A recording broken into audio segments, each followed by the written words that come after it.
Rebecca grew up with almost everything a child could ever want. She lived in a big, beautiful house in Canada where the snow fell softly in winter and the sun shone brightly in summer. Her parents were rich and they made sure she went to the best schools and had the best clothes, shoes, and holidays. Anyone who looked at her life would think she was the happiest girl in the world. But even with all the money and comfort, Rebecca sometimes felt lonely. She wanted something real. People who loved her not because of money, but because of who she truly was inside. Everything changed when she traveled to Nigeria one summer. That was where she met Victor. Victor was very different from the people she knew in Canada.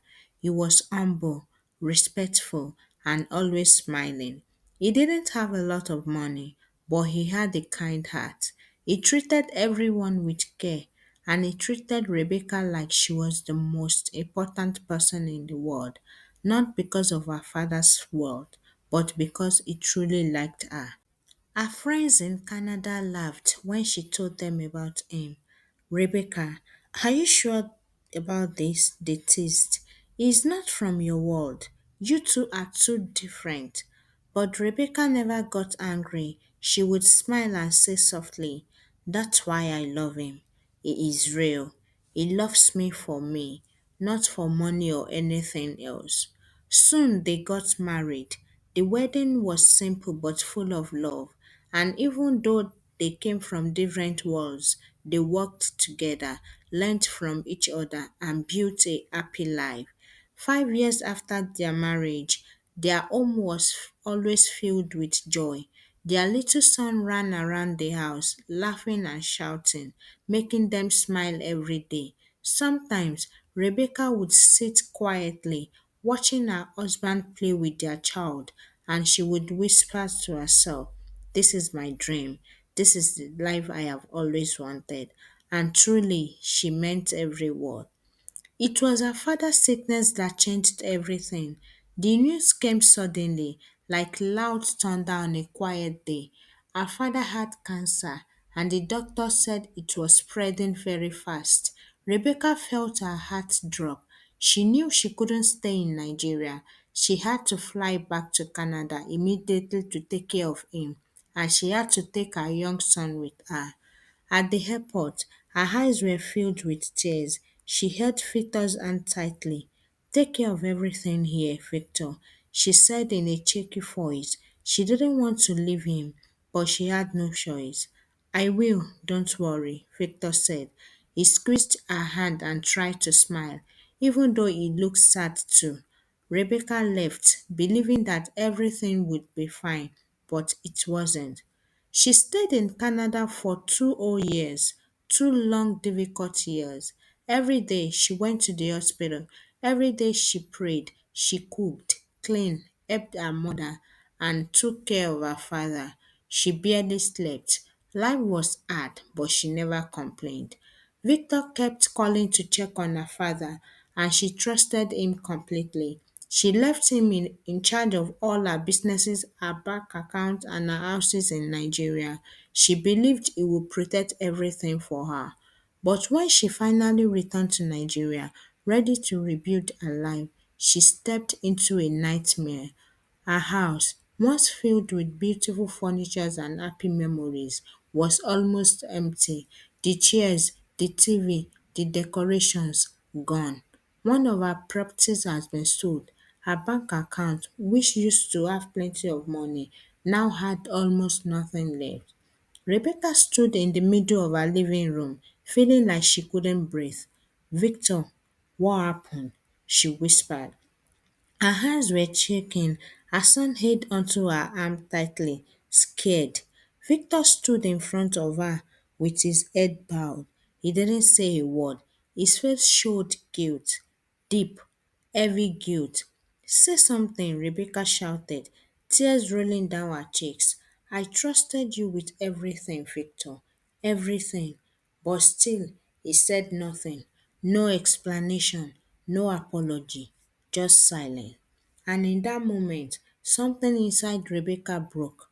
The love she once carried for Victor, strong, deep, beautiful, slowly crumbled into dust. She felt hurt in a way she never felt before, like her heart was being torn into pieces she could never put back together.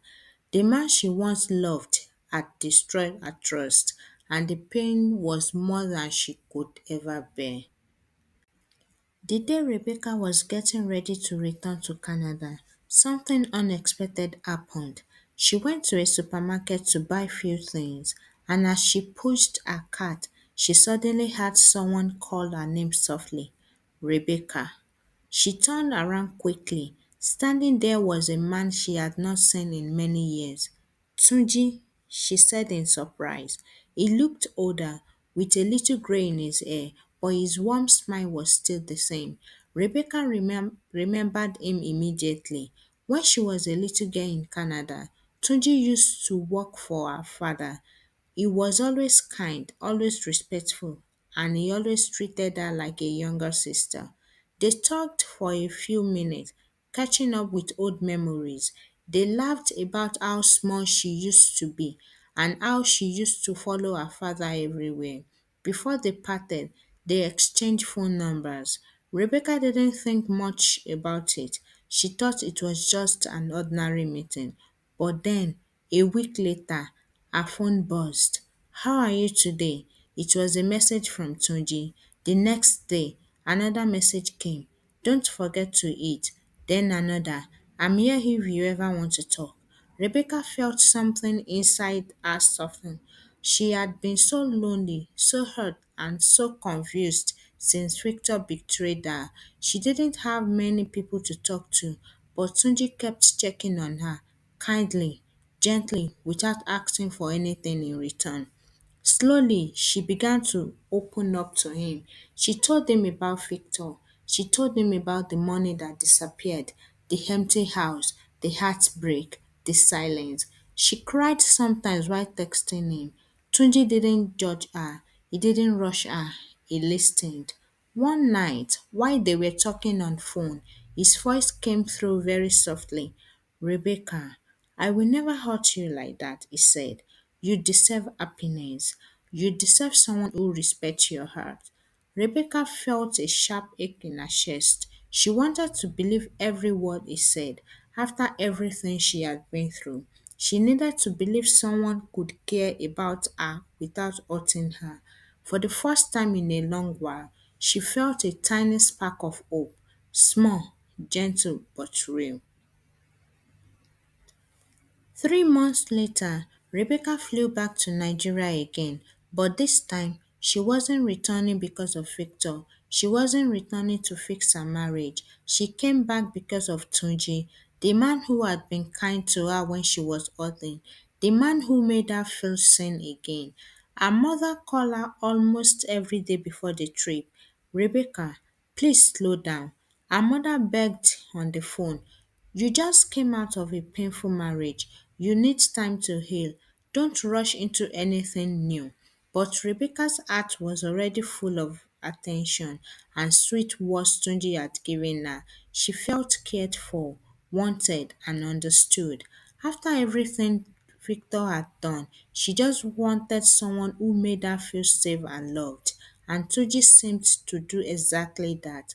When she arrived in Nigeria, the first 2 months with him felt perfect. They went on a simple dates, sometimes to a small restaurant, sometimes just walking around the park. They talked for hours. They laughed. He held her hand like she was the most important person in his life. He hugged her tightly, like he never wanted to let go. Rebecca felt warm whenever she was with him. Yes, he doesn't have a job right now, Rebecca told herself one night as she lay on her bed. But love is stronger than money.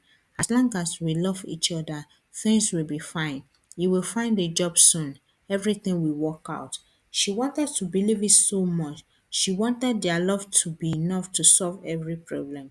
But slowly, she began to realize something. Love wasn't enough. It all started in small, almost invisible ways. At first, Tunji would just make comments. Don't wear that dress, he said one morning. It's too tight. Other men will look at you. Another day, she picked up her phone to read a message and he frowned. Why are you smiling at your phone? Who are you texting? He asked, sounding jealous. Rebecca didn't think much of it at first. She thought maybe he cared too much or was just being protective. But soon, his words became stronger, sharp, hurtful. You are too friendly with people, he said one afternoon after they visited a friend. I don't like it. You talk too much. A week later, he looked her up and down and said, you have gained weight. You need to fix it. I don't want you looking like that. Rebecca felt a small pinch in her heart each time. She tried to explain once, hoping he would understand. Tunji, you are overthinking, she said gently. Suddenly, his face changed. His eyes turned dark. He slammed his fist on the table so hard that Rebecca jumped. Don't tell me what I'm thinking, he shouted. Apologize. Rebecca's whole body began to shake. Tears gathered in her eyes. I'm sorry, she whispered, even though she didn't know what she had done wrong. The moment he saw her crying, his anger melted away as quickly as it came. His voice softened and he pulled her into his arms. You drive me crazy because I love you so much, baby, he said gently, stroking her hair. I only had this way because I care. Rebecca wanted so badly to be loved that she believed him. She wiped her tears and forgave him, hoping things would get better, but they didn't. When Rebecca married Tunji, of course not with her family's consent, everything changed in a terrible way. It was as if the moment they became husband and wife, it took full control of her whole life. Slowly, Rebecca's world became smaller and smaller. She didn't have friends anymore because he didn't want her talking to anyone. She couldn't go out unless he allowed it. She couldn't choose her own clothes or eat what she wanted or even speak freely. Even the sound of her own laughter made him suspicious. One evening, she was watching TV. A funny scene came up and she laughed quietly. It was just a simple laugh, nothing strange.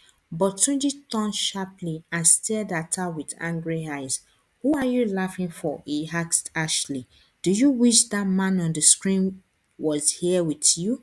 Rebecca felt her heart beat fast. Her hands grew cold. It's just a movie, Tunji, she said softly. Please don't think like that. Don't lie to me, he yelled, his voice shaking the whole room. Rebecca quickly bowed her head, her body trembling. She began whispering, I'm sorry, I'm sorry, I'm sorry, over and over again until he finally calmed down. But the worst pain didn't come from his shouting, it came from his word, the words that stayed in her heart long after he said them. One night, during their another argument, Tunji looked at her with cruel eyes and said, I see why Victor treated you the way he did. You deserve it. Those words hit Rebecca like a slap. She felt something inside her break. Tears flowed down her face. But the more she cried, the more he seemed satisfied, almost happy. As if her pain made him feel powerful, Rebecca felt trapped, alone, and slowly losing herself. At night, when the whole house was quiet and Tunji had fallen asleep beside her, Rebecca would lie awake staring at the ceiling. The darkness felt heavy, like it was pressing on her chest. She didn't feel safe. She didn't feel happy. She only felt alone. Very quietly, so Tunji wouldn't hear her, she whispered to herself, Victor hurt me, yes, but not like this. She remembered the pain Victor caused, the money he took, the trust he broke. But as she lay there in the dark, she realized something important. Victor never insulted me, she whispered. He never called me worthless. He never shouted at me until I cried. He never raised his hand to hit me. She blinked away tears. Even though Victor betrayed her, he never tried to break her spirit. Tunji, on the other hand, chipped away at her heart every single day with his words and anger. But I guess, she whispered sadly, we can't have it all. That was the way she tried to comfort herself, by pretending that this was the best she could ever get.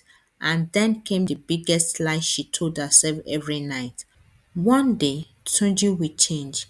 She repeated it softly again and again, like a prayer she hoped would come true. But deep down, where her true feelings lived, Rebecca knew the truth. Tunji wasn't going to change. His anger wasn't going to disappear. His hurtful words weren't going to stop. Her heart knew it was all a lie, but she kept whispering it anyway, because holding on to hope was the only thing that made the night a little less pain. It was a hot Saturday afternoon, and Tunji had gone out to meet his old friends at a small roadside bar. Tunji sat proudly at a wooden table with three of his friends, Kunle, Sheyi, and Bala. They all had bottles of cold drinks in front of them.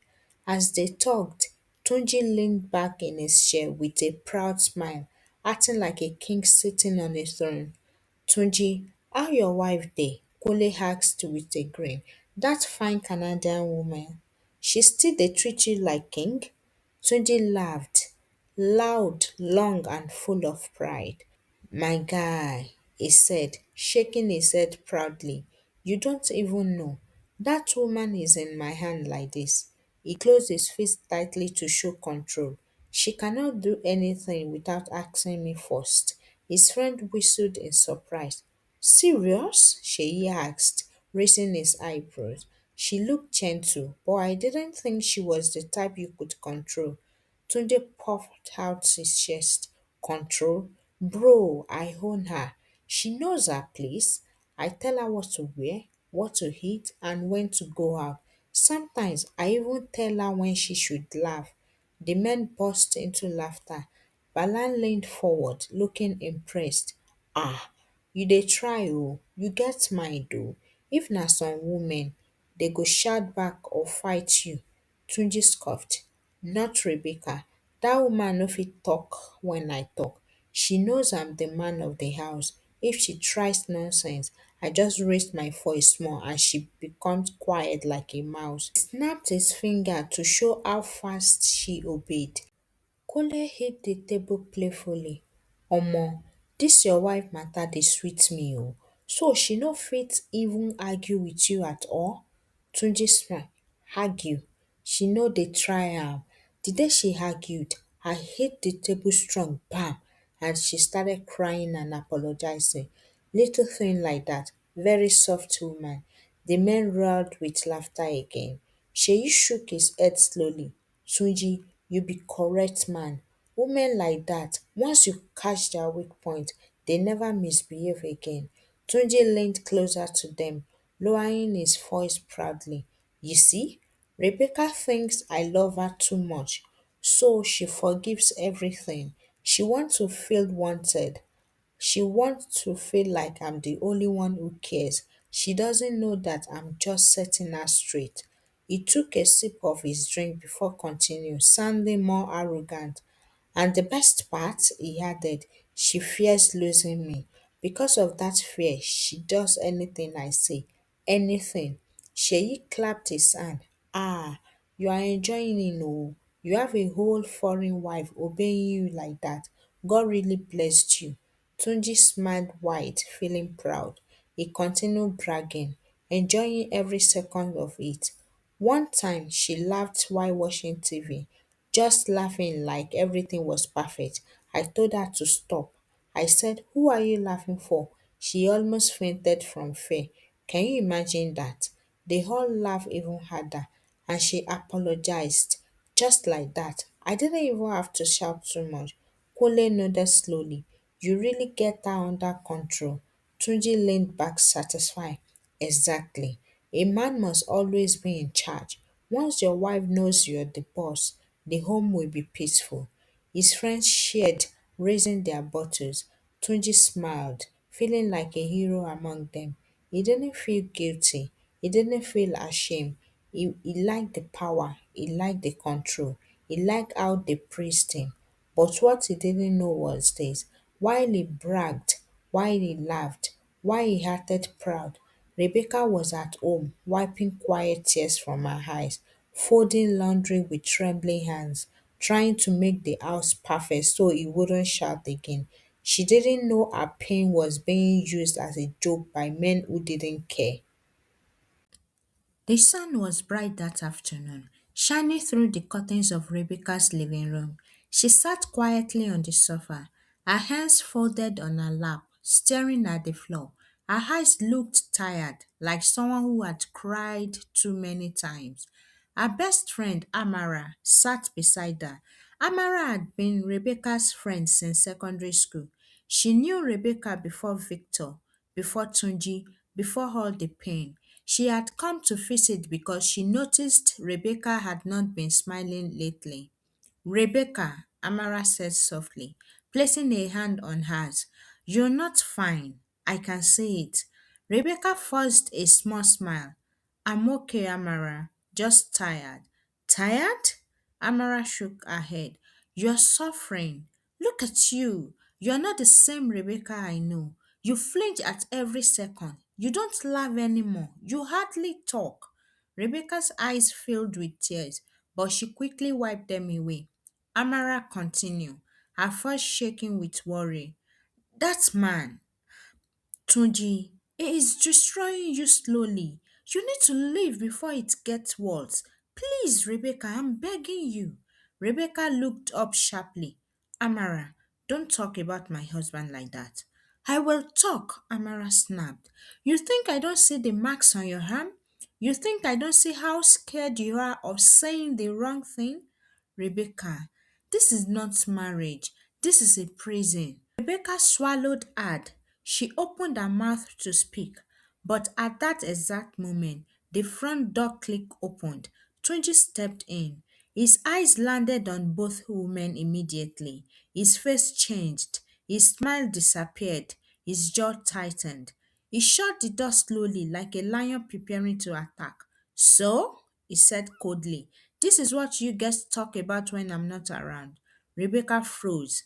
Amara stared back, unafraid. "What exactly do you hear?" she asked boldly.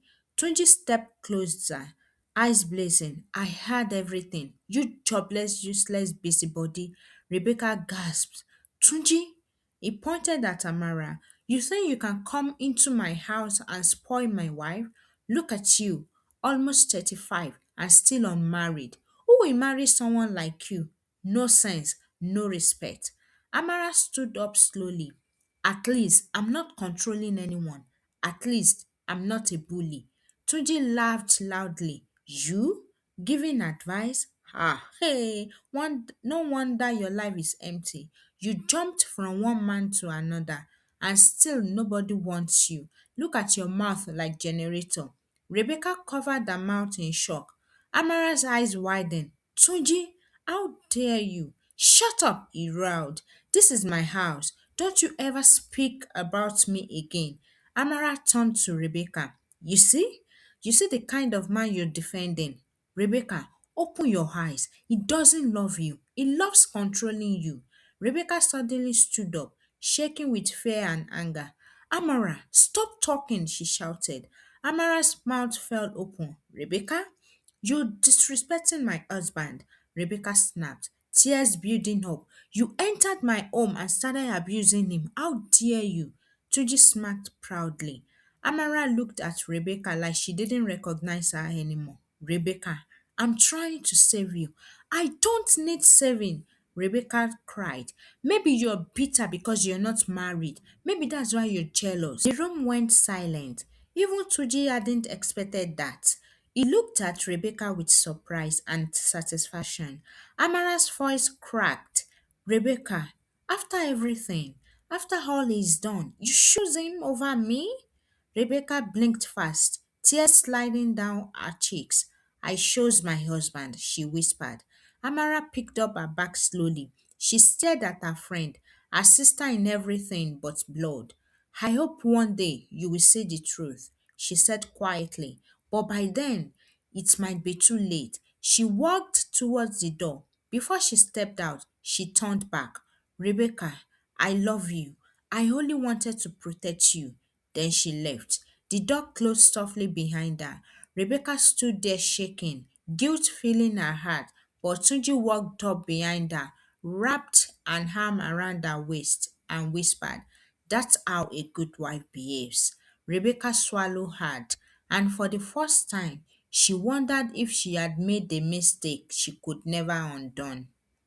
The evening was quiet, and Rebecca worked hard in the kitchen. She cooked jollof rice with fried chicken, carefully seasoning everything, hoping Tunji would like it. She wanted peace, just one peaceful night. When the food was ready and she set the table neatly, Tunji walked in, sat down, and began to eat without saying a word. Rebecca sat opposite him, washing his face nervously. After only two bites, he dropped his spoon loudly. What is this nonsense? He barked. Rebecca jumped. What is wrong? She asked softly. Tunji pushed the plate away slightly. The food is tasteless, useless. Are you sure you use salt at all? Rebecca's heart sank. She had tasted the food. It was fine, but she still whispered, I'm sorry, Tunji. I will do better next time. But Tunji didn't stop. He pulled the plate back and continued eating, chewing angrily, complaining between every bite. Useless food, he muttered. You can't even cook properly. A whole grown woman like you. What exactly are you good for? Rebecca kept quiet, staring at her fingers. Then Tunji laughed coldly and leaned back in his chair. You know what? Victor did the best thing, he said, shaking his head. He saw you're not worthy to be a wife.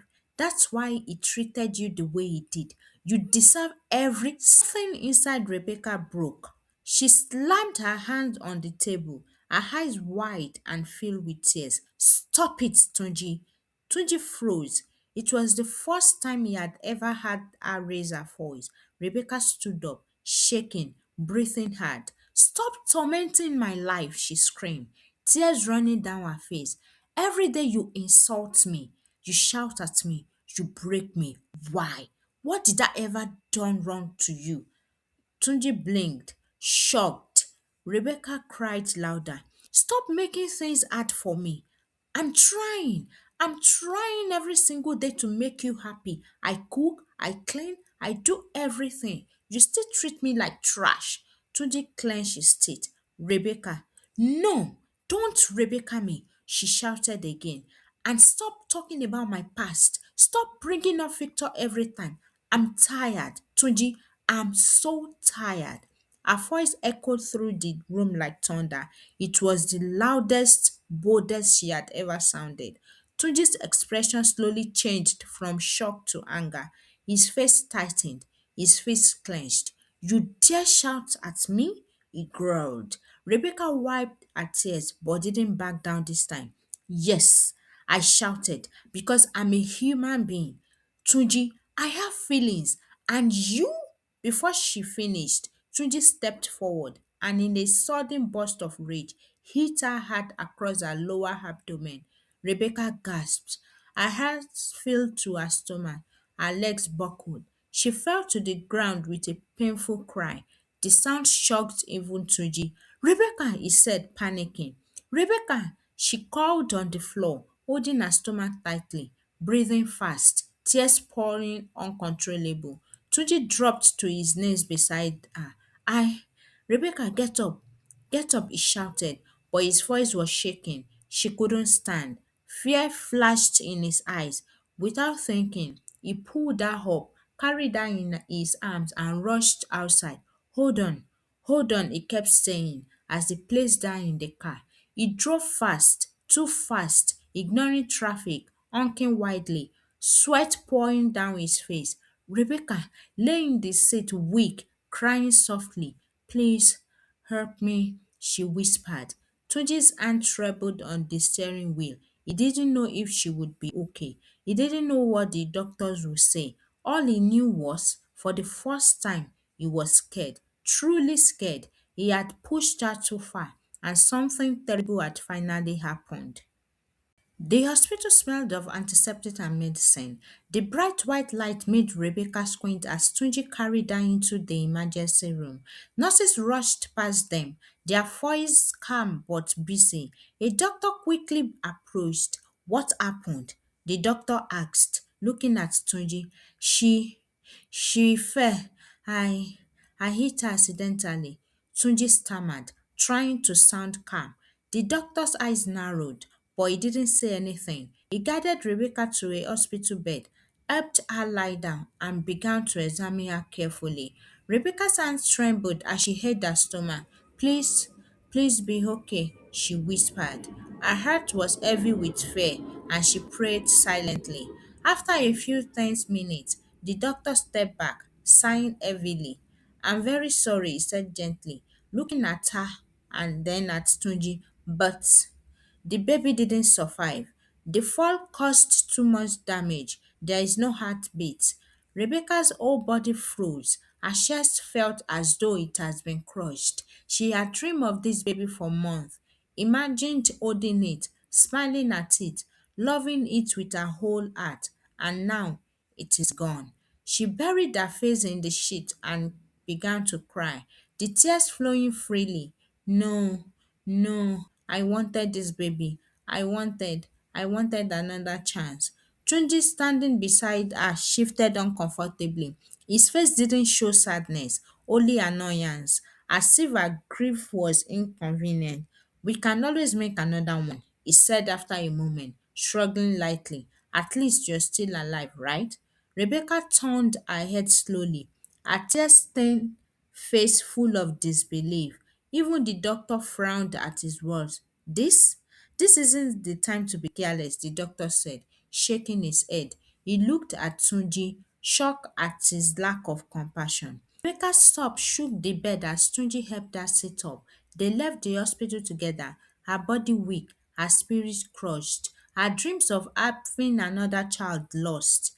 Just as they reached the exit, the doctor stepped forward and called Rebecca quietly. Miss, a word, please, he said gently. Rebecca followed him to a quiet corner.